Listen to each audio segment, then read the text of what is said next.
meteorological fall has begun, and it's Labor Day as well. So a pretty good transition into the fall season today. And since it is Labor Day, school is out, I thought Charlie could join us here as well. So Charlie, why don't you tell me what we're seeing in the sky here through the Glen Heights Cyclone Port camera?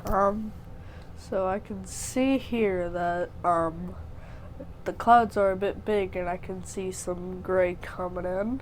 Yeah, you can definitely see the gray on the bottom of those clouds, those cumulus clouds, which means they are pretty dense, which means there's plenty of moisture in the air, and that can oftentimes lead to showers. So we do have some of those spotty showers here, especially south of our area, also to the east.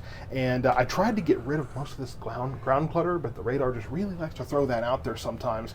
So Charlie, where are we seeing the heaviest rain right now?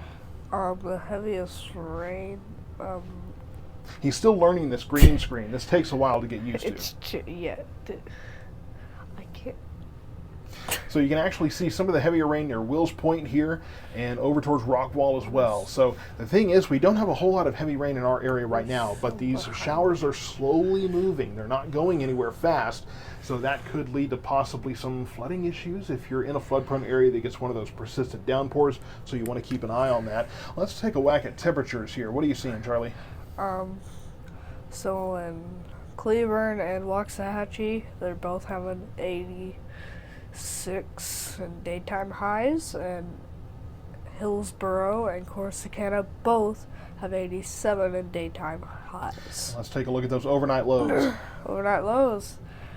Cleburne and Waxahachie have 72 of overnight lows. Hillsborough and Corsicana have 73 of overnight lows. So tell me, Charlie, do you prefer the hot summer weather or the cooler fall weather? The cooler fall weather, because I think part of the reason he's saying that is he's been talking about his Halloween costume ideas for months now. So I think he's prepared for Halloween weather. Well, Charlie, if you'll take a seat, let me grab that microphone from you. And let me see if I can go ahead and power that off here. There we go. I don't know if that made a sound or not. I'm sorry if that it vibrates to let me know it's turning off. I don't know if that was loud, so my apologies if it was. But we want to take a look at the allergens, and Charlie knows a thing or two about this. In fact, I was starting to notice his allergies were starting to creep up a little bit yesterday. We are back in the medium to high range. Elm grass and, yes, I'm sorry, ragweed is back in the forecast here as well. So just keep that in mind over the next few days. Keep those personal remedies going. We got to talk about the tropics here. There's not much going on in the Caribbean or in the Gulf here, so not much immediate to talk about, but we are watching this little wave here in the main development region. We've been watching that for the last few days, and the chances of development over the next week have gone up. In the next 7 days, we could be looking at a 50% chance of development overall, so we will keep an eye on that for you.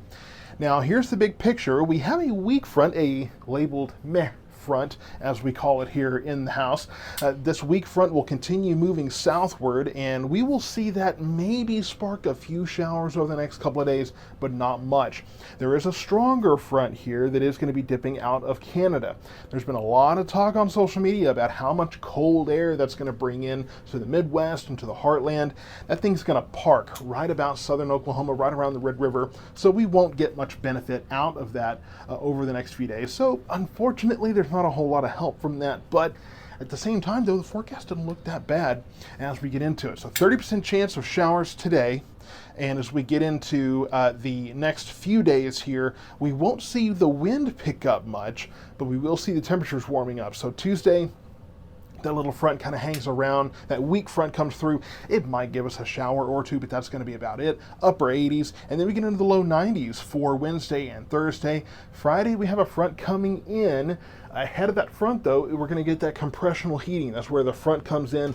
All that warm air is compressed, and you really warm that up, so we will be above normal that day. It's going to be the one above normal day we'll have this week, and then we cool down again for the weekend, but we do have continuing rain chances.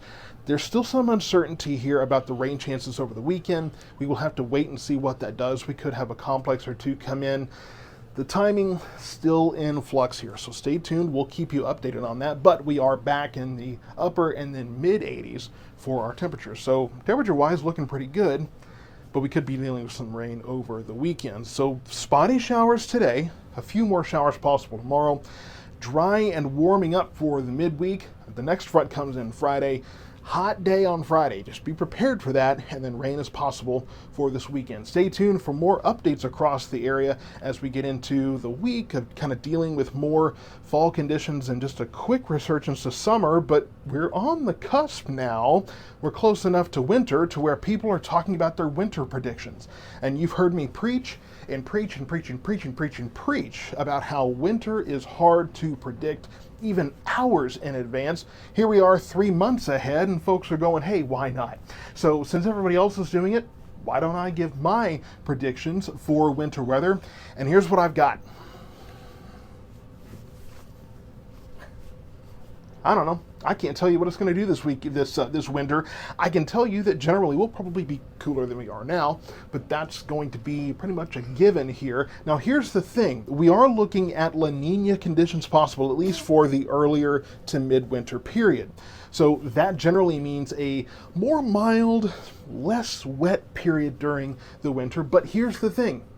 It was a La Nina period. You'll remember I did a whole sermon on this on a big long post about how the 2021 freeze in February of that year gave us, I mean, it was a huge, huge event, and that was a La Nina year. Before and after that, we were quite mild and dry, but during that time, we had record low temperatures, we had record snowfall, and all these different kind of things happening. So it's the difference between the macro level, which is the general overall pattern, and then the micro level, those things that change from day to day. So we can't tell what's going to happen either way. That La Nina pattern may kind of weaken as we get into January, February, which tend to be our colder months. December tends to be more mild anyway.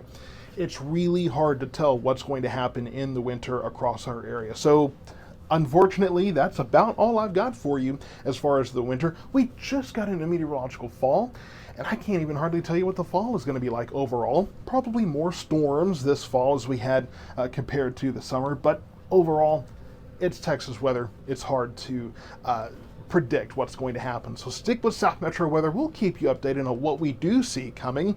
And when we get some of these larger signals like this La Nina situation, those kinds of things, we'll bring you that. But of course, we add the context that these are all a different scale in terms of what you expect from the day-to-day.